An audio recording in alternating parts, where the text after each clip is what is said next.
back to Between Two Rocks. I'm here with Sean Hillacre of Standard Uranium. Welcome, Sean. Thanks for having me, Roy.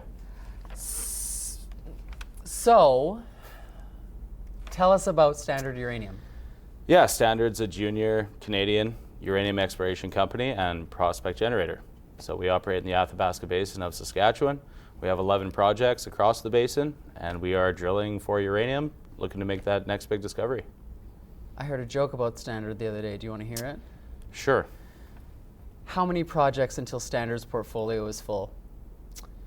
One more.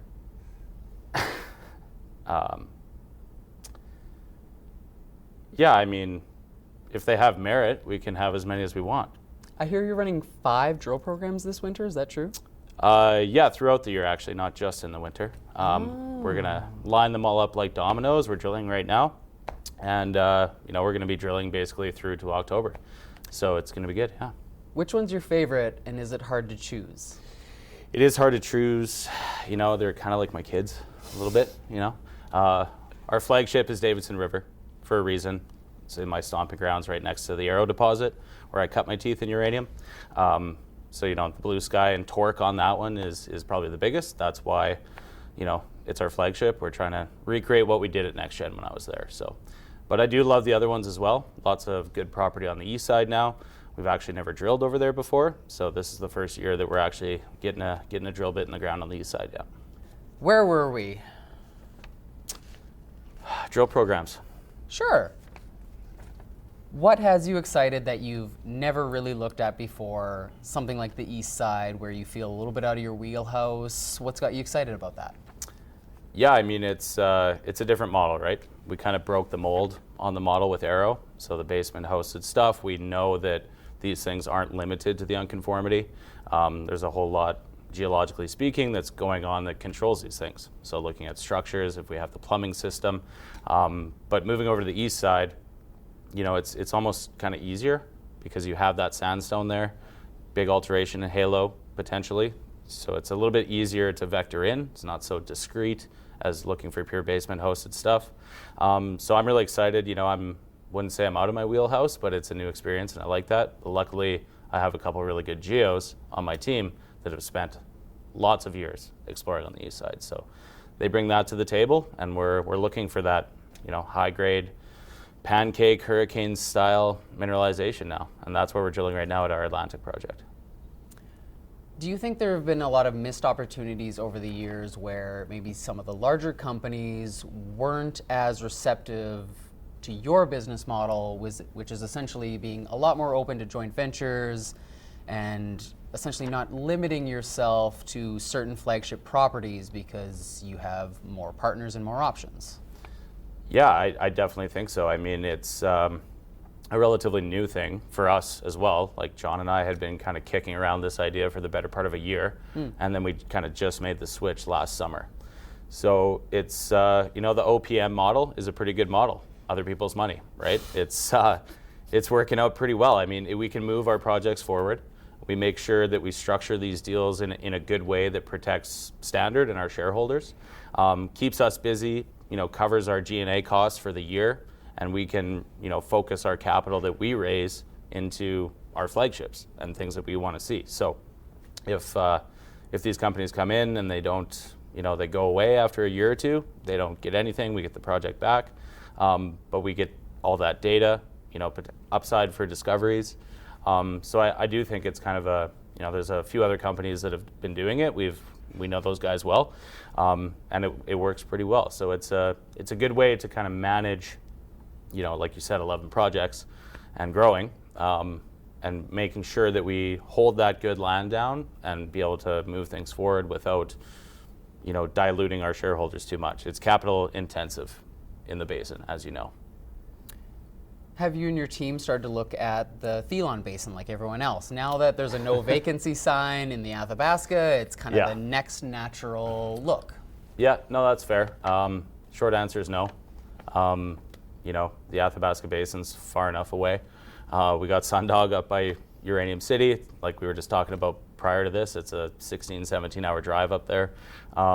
The logistics and things is a little bit scary. The geology is good, though. I will definitely say that.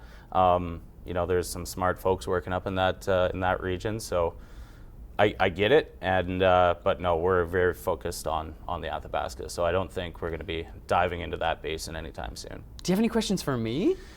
Yeah. So Oh no. why? So uranium's hot again. You used to be a uranium geologist. I mean, you used to be a geologist, but now you just play one on TV. Correct. So how are you finding the adjustment to that and potential for your career being, kind of on this side of things versus the one grinding away and potentially making a discovery? So you're not really giving yourself that opportunity anymore. What's with that? Years ago, I started having this very hooker mantra of if you're good at something, never do it for free. And so that morphed into let's try and get paid for as little as possible. And when you sign on with one of those majors, their immediate raison d'etre is going to be to work you as much as possible, to extract as much out of you as they possibly can. Yeah. And that's fine. That's a lot of fun. They sure take care of you. But I get so bored so quickly with any project, even when it's successful, because sometimes the best thing you can have happen is hit uranium on a project. And at the same time, if you're the logger, the worst thing that can happen is that you hit uranium, because it is such a labor-intensive process to log uranium core and to figure it out and to go through all of the safety procedures, the sinting, the splitting, all of it. It is incredibly exciting, but it is truly one of the most difficult commodities to work on, I think. And just the smell, you never forget the smell. That's true. And it's impossible to describe.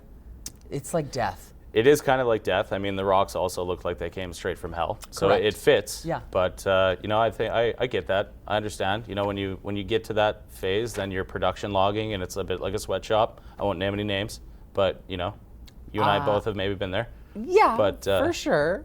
I also learned a ton, but right now in my life, I've really been enjoying jumping from commodity to commodity, kind of just getting back into the swing of things, enjoying the travel aspect of it, trying not to worry as heavily about the logistics aspect of it, having great clients that I love working with. I had the opportunity to really work with some great ones this last year where I was responsible for bringing them onto the company, kind of making their vision come to life. And even when they had terrible results, they were still really excited with what we did.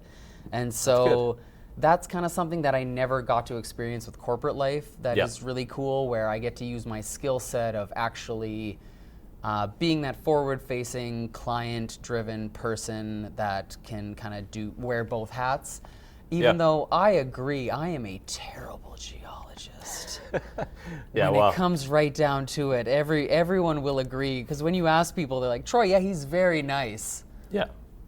But I mean, I love that for you. I do too. That's good. I'm glad you're happy. I think I've mentioned it before. Some people say fake it till you make it. I say fake it till you die. Any other questions for me, Sean?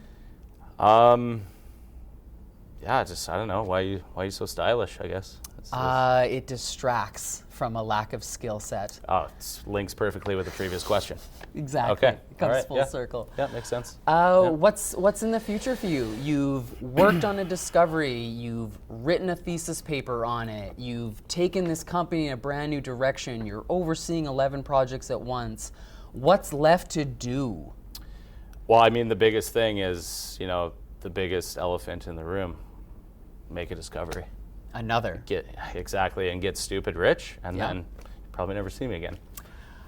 So that's. But if on one of those 11 projects you made a discovery, what do you think is the likelihood that you wouldn't want to make it 2 out of 11, and then 3 out of 11, and then 4 out of 15, and 6 out of 20? And yeah, you're absolutely right. It's like chasing the dragon, right? I'm always going to be looking for that high.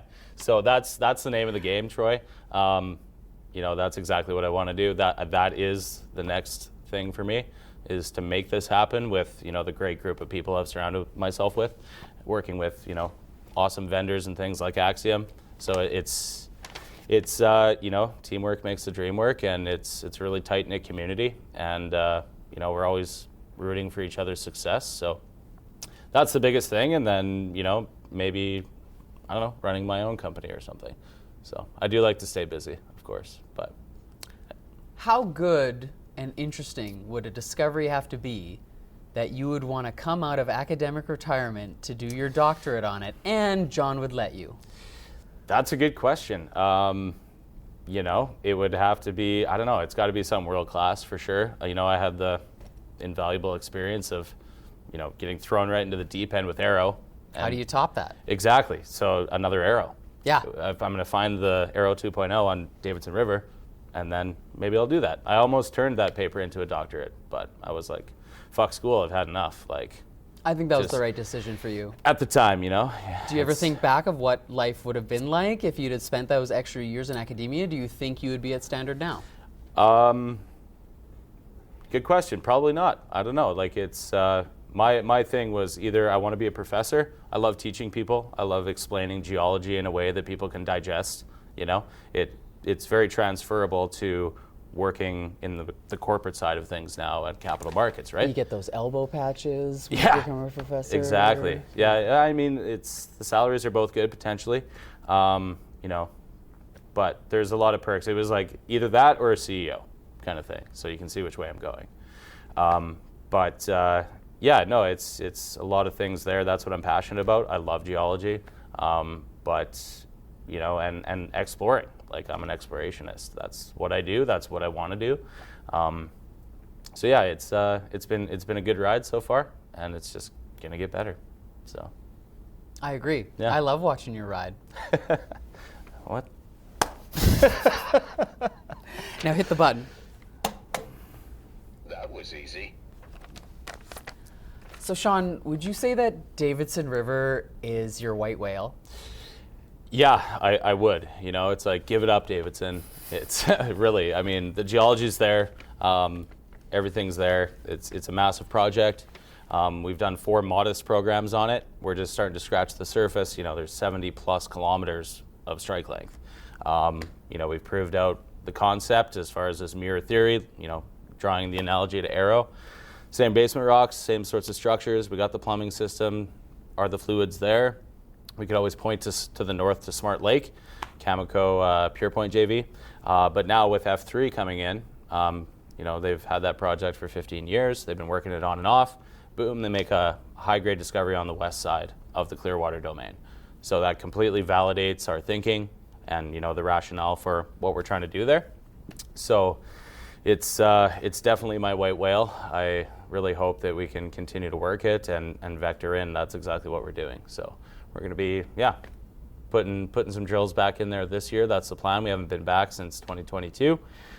We've done a lot of work on it since then. We've expanded the project. It's almost 31,000 hectares now. Looking at what F3 did, bringing that into the fold as well for targeting and, drawing those apples to apples sorts of geophysical, targeting and everything like that. So we've started doing some machine learning stuff on it as well with gold spot discoveries. They came in and took the publicly available data from Arrow and Triple R and matched that line by line to, tie into the normal geology work we do to try and find these. So it'll be good to get back to the market and hopefully raise a bit of cash this year again. And then, like I said, with the new model, we can focus that capital into our flagship to push that forward. Yeah. Is F3's mineralization the first one on that side of the Clearwater? The first really high grade, yeah. Okay. Yeah, and with size. They haven't been, Cameco, PurePoint haven't been back to Smart Lake in a number of years, probably 15 years. Why is that? Good question. It's Cameco, right? Good question. Yeah. Why is that? Why isn't there a drill program on LaRock Lake for Cameco?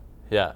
Well, maybe there will be soon. I heard there was. Yeah. I heard they're just not saying anything because they don't have to. Well, exactly. So it's unfair, but. No, I've heard that mumblings across the lake is that there's a big Cameco drill program going on over there. You can look at Google Earth and see the drill pads. You can? So. Oh, I'm totally gonna check that out. That's fun. Yeah. Yeah. So it's a good thing though. Like I said, it validates what we're trying to do over there, and so hopefully we find something similar but better. Yeah. No, that's really exciting. Yeah. Did you ever get like much kind of pushback on some of your paper about Arrow in terms of how the model has been pushed on the east side with graphitic conductors and sandstone and the source of the fluids? Did you ever have people approach you and kind of give you heat on your paper and your theories and the orogenic kind of source? Yeah, orogenic uranium. I mean, that's what I was kind of being a contrarian. Like I said, we broke the mold with that, right? So yeah, the answer is yeah. There's some of the old timers that were like, this fucking guy doesn't know what he's talking about. Some hate mail? Yeah, no death threats really. Any publicity is good publicity, though, right? If they're Yeah. talking about you, that means that you're making a difference. Exactly. So if we can apply that, and if I can go find something else, then that'll really shut them up. So that's another driving force behind pushing Davidson hard and seeing what we can do this year and in the coming years. So How much of your motivation is now pushed by Spite? Spite, yeah. Revenge? Yeah. Spite deposit. Oh, that's actually a pretty sharp name. Thanks. That's mine now. Call it Spitefire. Spitefire. That's pretty good. Yeah, I mean, Chris and Scott would probably get a kick out of that, I Spitefire. think they'd love that. Yeah. So I'm gonna log that away. Oh my gosh, Sean, I am so sorry. I have a meeting with Canalaska. I gotta go. What the fuck? Fuck this.